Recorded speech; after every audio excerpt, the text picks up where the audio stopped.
Graça e paz, irmãos e irmãs. Vamos continuar nossa série de estudos bíblicos na carta de Paulo aos Efésios. Vamos continuar hoje do versículo 17 do capítulo 4 e vamos até o versículo 24.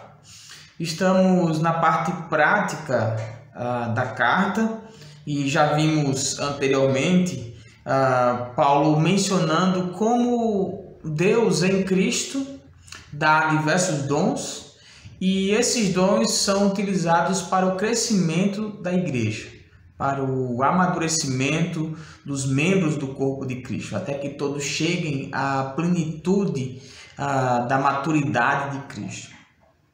E a partir desse versículo 17 ao versículo 24, Paulo vai discorrer sobre dois pontos.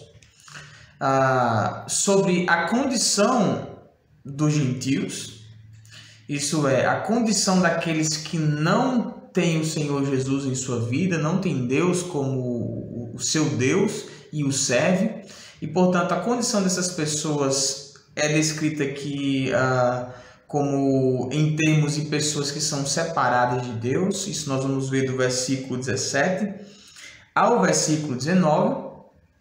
E a partir do versículo 20 ao versículo 24, Paulo faz a transição para um segundo ponto, que é a nova vida em Cristo. Uma vez que o público para o qual Paulo está escrevendo aqui são crentes, Paulo vai dizer que eles não deveriam mais viver como essas pessoas distantes de Deus, distantes de Cristo, que são chamadas aqui de gentios, e deveriam sim viver conforme eles aprenderam de Cristo através do ensino apostólico. E nesse sentido, Paulo vai falar do versículo 20 ao versículo 24 como eles deveriam viver. Então, partindo dessa estruturação, nós vamos seguir aqui expondo versículo a versículo e depois simultaneamente vamos pensando em alguns pontos de aplicação para as nossas vidas também. Vamos primeiramente ler o texto e depois vamos fazer isso. Acompanhe comigo aí a leitura. Efésios capítulo 4, versículo 17 ao versículo 24. Diz assim: Isto, portanto, digo e no Senhor testifico, que não mais andeis como também andam os gentios na vaidade dos seus próprios pensamentos, obscurecidos de entendimento, alheios à vida de Deus por causa da ignorância em que vivem, pela dureza do seu coração, os quais, tendo se tornado insensíveis, se entregaram à dissolução para, com avidez, cometerem toda sorte de impureza. Mas não foi assim que aprendestes a Cristo, se é que, de fato, o tendes ouvido e nele fostes instruídos, segundo é a verdade em Jesus. No sentido de que, quanto ao trato passado, vos despojeis do velho homem que se corrompe segundo as concupiscências do engano, e vos renoveis no espírito do vosso entendimento, e vos revistais do novo homem, criado segundo Deus, em justiça e retidão, procedentes da verdade. Amém. Só até aí. Vamos fazer uma oração e pedir a direção do Senhor para esse momento. Deus Santo e poderoso, nós queremos agradecer ao Senhor pela oportunidade que temos de buscar a Tua presença na Tua palavra, buscar a direção do Senhor e ouvir a Tua voz naquilo que o Senhor já inspirou a outros homens. Que o Senhor, ó Deus, nos faça entender por meio da Tua palavra, a Tua vontade, e que o Teu Espírito ilumine as nossas mentes para que possamos ter a disposição de ouvir, atentar bem para elas e obedecê-las, pois Tuas palavras, ó Pai, são vida para a nossa vida. No nome de Jesus. Amém. Então, seguindo aí a divisão que eu apresentei para os irmãos, nós vamos pensar aí, iniciando pelo versículo 17. Paulo vai dizer, e eu vou repetir cada versículo: isto, portanto, digo e no Senhor testifico. Essa expressão de Paulo, né, é uma maneira de chamar a atenção para aquilo que ele vai falar, né? E no Senhor testifico é uma forma de Paulo chamar a autoridade de Cristo, do Senhor, aqui para a presença daquele momento, como se Paulo estivesse conversando ali com os irmãos de Éfeso e estivesse dizendo assim: olha, eu chamo o Senhor aqui para testificar comigo a respeito daquilo que eu estou dizendo.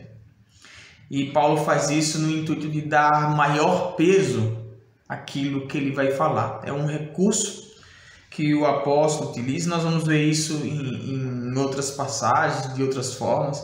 Paulo faz muito isso, chamando sempre o Senhor para o momento da sua fala, ou para interagir com o seu discurso ali, quando escreve uma carta.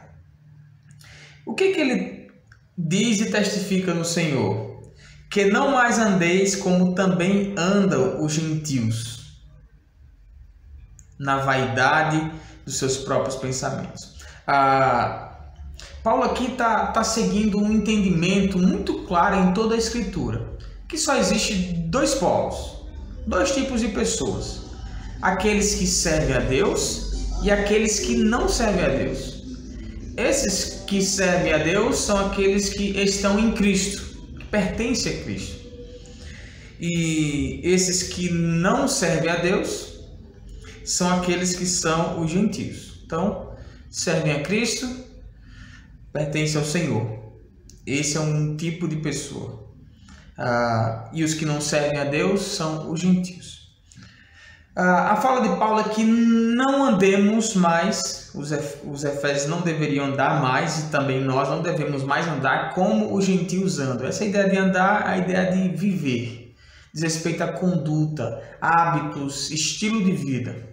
E, portanto, nós não devemos mais ter o estilo de vida daqueles que não servem ao Senhor, não adoram o Senhor, não seguem o Senhor, não tem como o Deus de sua vida, o único Deus verdadeiro, que é o Senhor.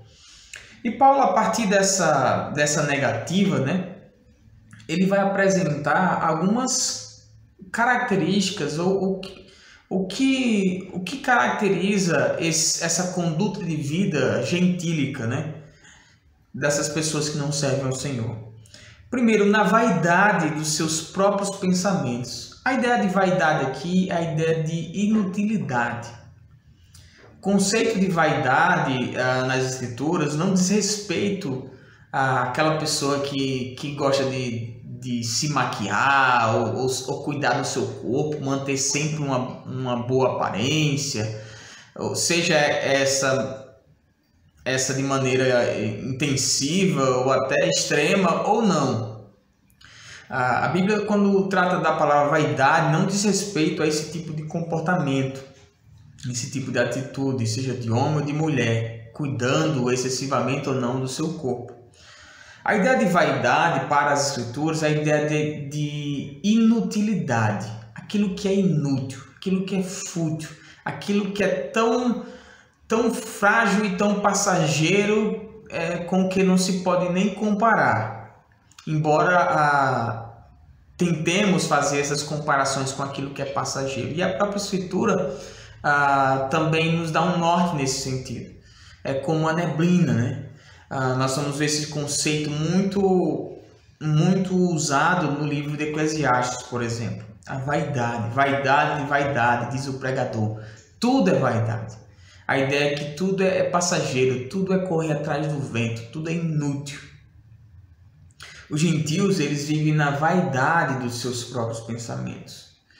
Eles andam e têm como estilo de vida embasado nos seus próprios pensamentos. E seus próprios pensamentos estão arraigados na futilidade, naquilo que é inútil.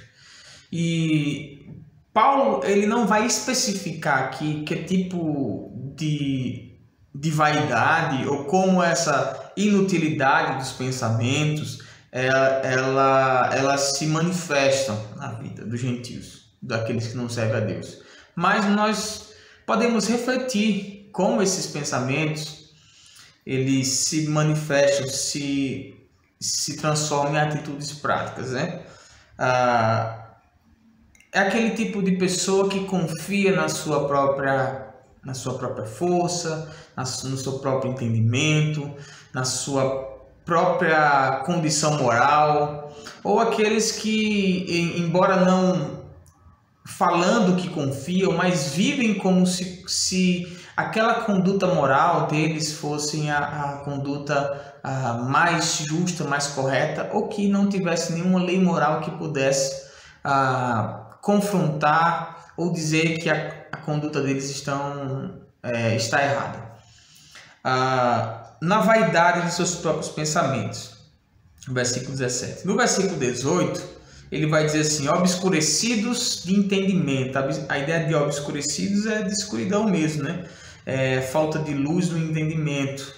E sempre que a Bíblia usa essa ideia de obscuridão, a obscuridade e a ideia de contraste com a luz, ela quer trazer um contraponto entre luz e trevas. E esse entendimento deles está obscurecido, está com a ausência da verdadeira luz, né? Nós podemos lembrar aí do que o Senhor Jesus diz: eu sou a luz do mundo, quem me segue não andará em trevas, pelo contrário, terá a luz da vida.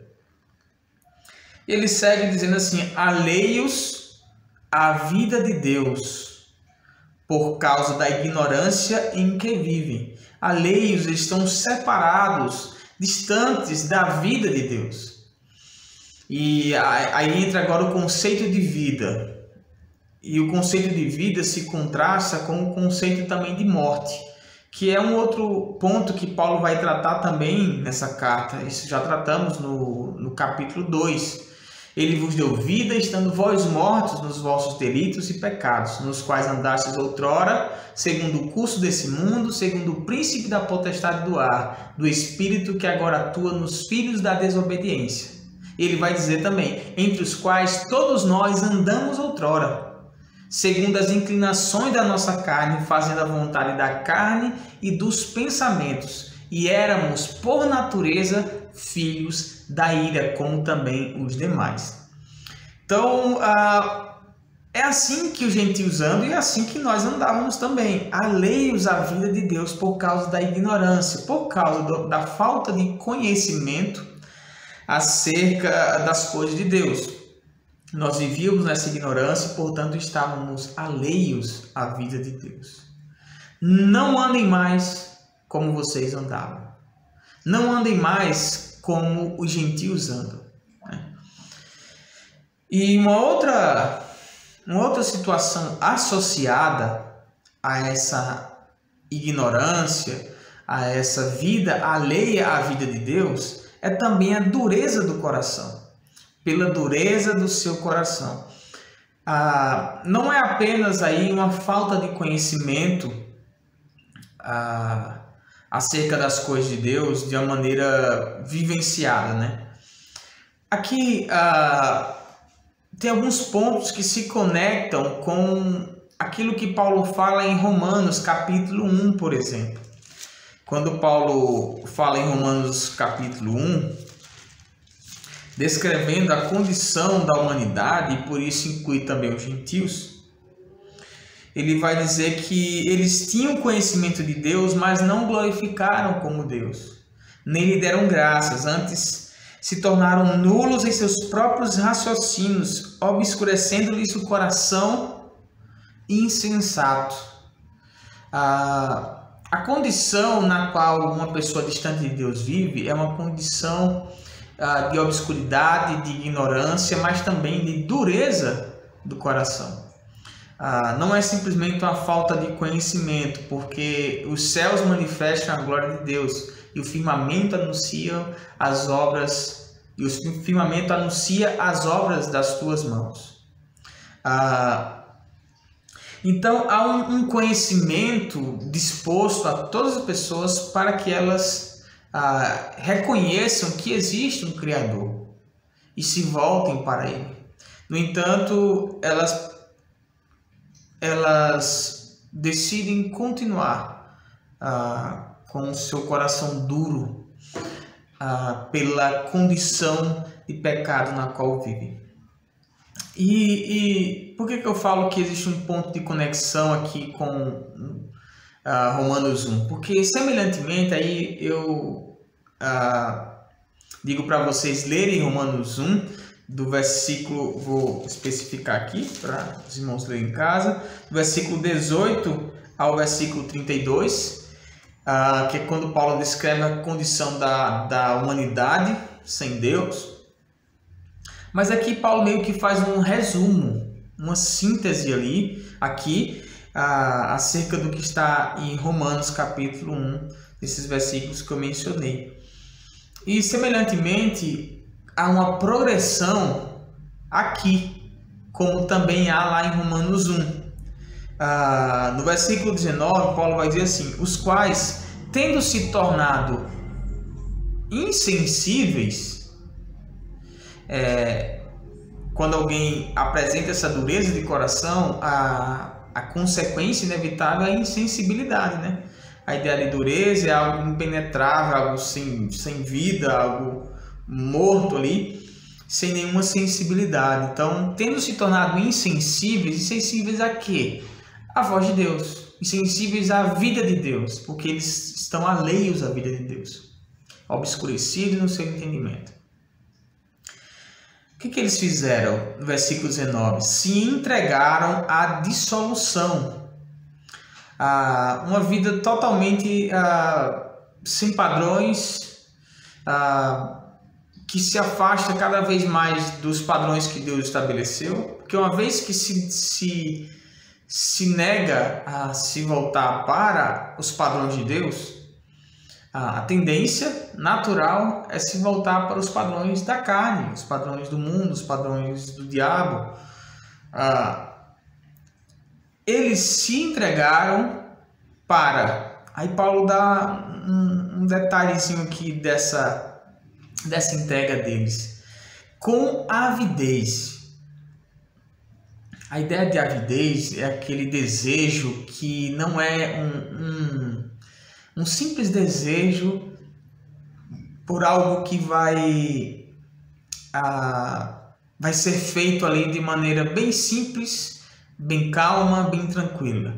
A ideia de avidez diz respeito a uma prática que se faz com muita vontade, com muita intensidade, com o desejo de fazer aquilo com todo o seu ser, né? Essa é a ideia de avidez. Eles se entregaram com essa avidez, com esse desejo intenso, para cometerem toda sorte de impureza. E, mais uma vez aqui, Paulo não dá especificações do que seria essa forma de vida na qual eles vivem. Mas aqui, de maneira bem genérica, mas contemplando assim muitas coisas, cometerem toda sorte de impurezas. Aí nós pensamos em várias coisas: mentira, roubo, assassinato, impureza sexual, impureza de relacionamentos familiares. Tem uma lista que Paulo dá ao escrever a Timóteo, que nos últimos dias os homens serão, aí vai falar, cada uma dessas características. Eu vou mencionar aqui aos irmãos.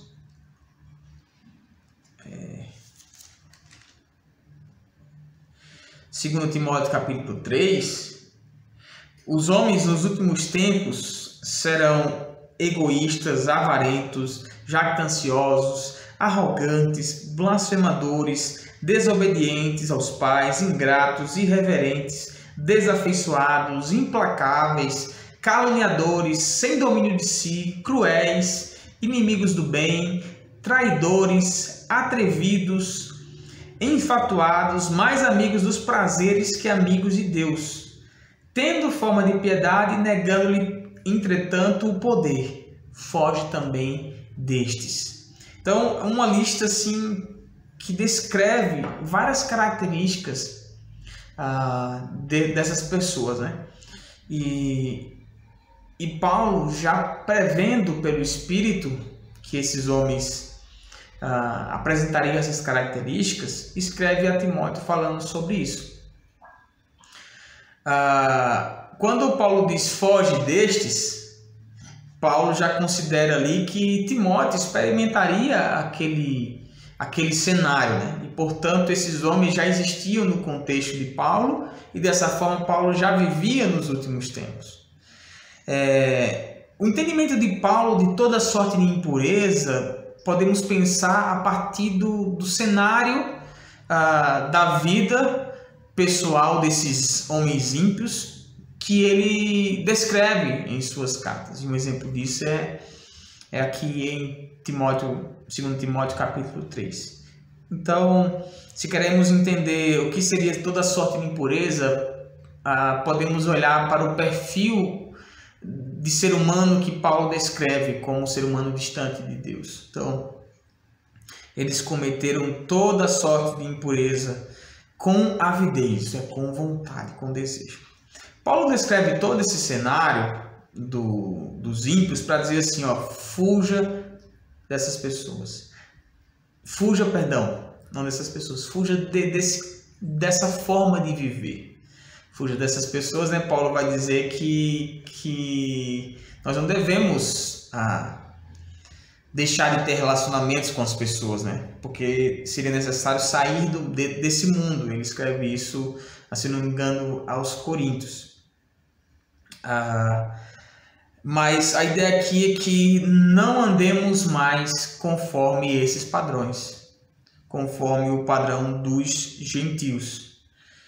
E uma vez que fugimos desses padrões, uma vez que abandonamos esses padrões dos gentios e não vivemos mais conforme a conduta deles, nós devemos agora viver conforme a conduta que aprendemos de Cristo. E daí Paulo vai falar no versículo 20: mas não foi assim que aprendestes a Cristo. Diante de todo esse cenário, vocês têm um outro ensinamento. Diante de tudo isso que vocês viveram e continuam vendo outras pessoas viverem dessa forma, vocês têm um outro ensinamento, um outro caminho. E esse caminho é o Senhor Jesus, com quem vocês aprenderam uma nova vida. E Paulo vai colocar aqui, se é que de fato tendes ouvido e nele fostes instruídos, segundo é a verdade em Cristo. Que verdade é essa? O que foi que eles receberam como instrução? E o que foi que eles ouviram nesse sentido? E Paulo vai apontar aí três atitudes, vamos dizer assim, que um crente em Cristo, que não anda mais como gentios, e aí nós lembramos daquele versículo, né, que nenhuma condenação há para os que estão em Cristo Jesus, que não anda segundo a carne, mas segundo o Espírito. Essa novidade de vida agora implica em três atitudes, que são elas: despojar do velho homem da carne, né? Isso Paulo vai dizer aqui, no sentido de que, quanto ao trato passado, e aí é uma referência à vida deles, como eles viveram, e essa vida é semelhante à vida que Paulo acabou de descrever dos gentios. Primeiro, vos despojeis do velho homem, que se corrompe, segundo as concupiscências do engano. Os despojar é a ideia de se livrar, de tirar, se despir, tirar de sobre si uma roupa, né? Essa figura é interessante porque é a ideia de você tirar a sua vestimenta, tirar aquilo que te cobre, para você assumir uma nova vestimenta. Isso nós vamos ver aqui no versículo seguinte. Mas antes, despojar do velho homem. Há quem diga que o velho homem ele se finge de morto, né? Nós assumimos que o velho homem morreu, mas de vez em quando ele aparece novamente, como se ele não tivesse morto, né? A ideia que a palavra de Deus nos fala nesse sentido é a ideia de mortificação, isso é, fazer morrer, fazer perder a vida, né? Nesse sentido. E quanto a esse trato passado, essa maneira de viver que nós tínhamos anteriormente, nós devemos nos desfazer dela, tirar de nós. Porque esse velho homem, Paulo vai dizer, se corrompe segundo as concupiscências, segundo seus desejos impuros relacionados ao engano. Uma das estratégias de Satanás e da nossa própria carne mesmo é distorcer e enganar acerca da verdade de Deus. E se quisermos demonstrar que estamos em Cristo e vivemos uma novidade de vida, nós precisamos entender que esse velho homem ele lida com o engano, ele lida constantemente com a mentira, tentando nos levar para um caminho diferente daquele que Deus quer para nós. Então, no sentido do trato passado, se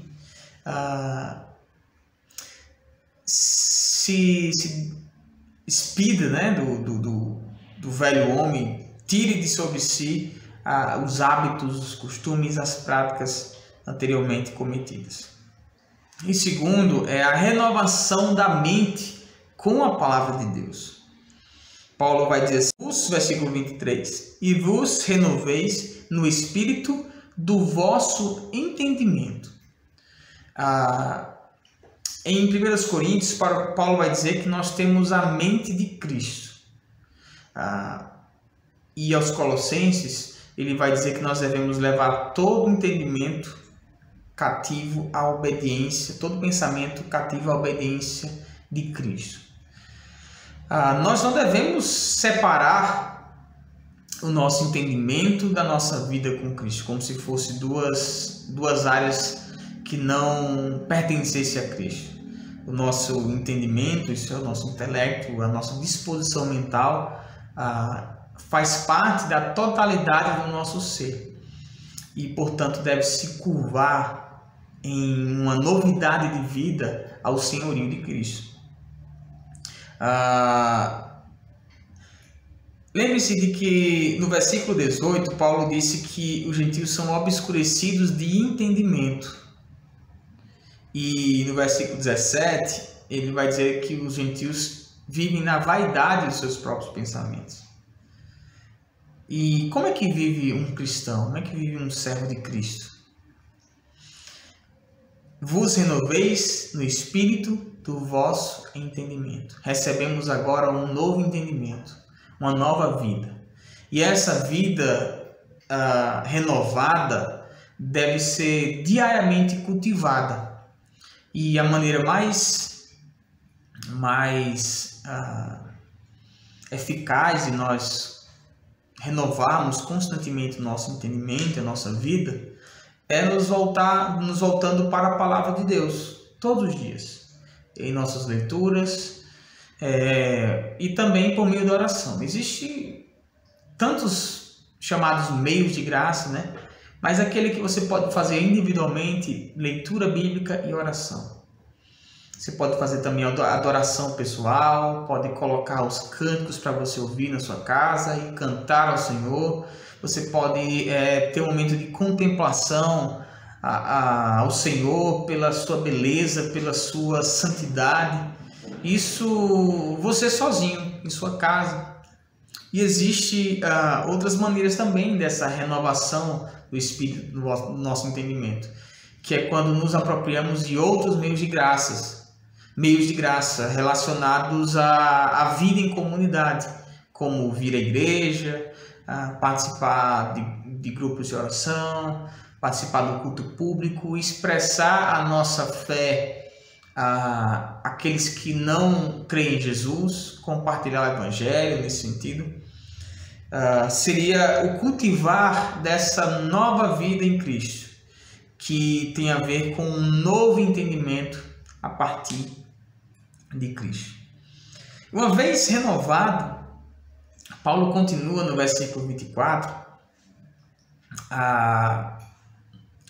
a ilustração da vestimenta, né? E vos revistais do novo homem.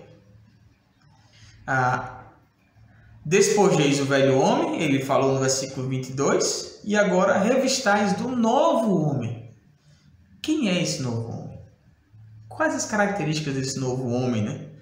Ele descreveu várias características dos gentios, e portanto do velho homem.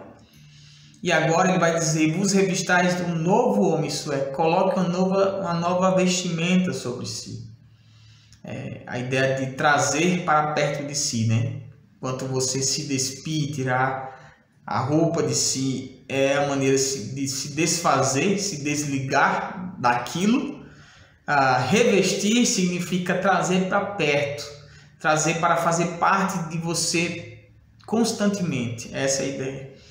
E vos revistais o novo homem, criado segundo Deus,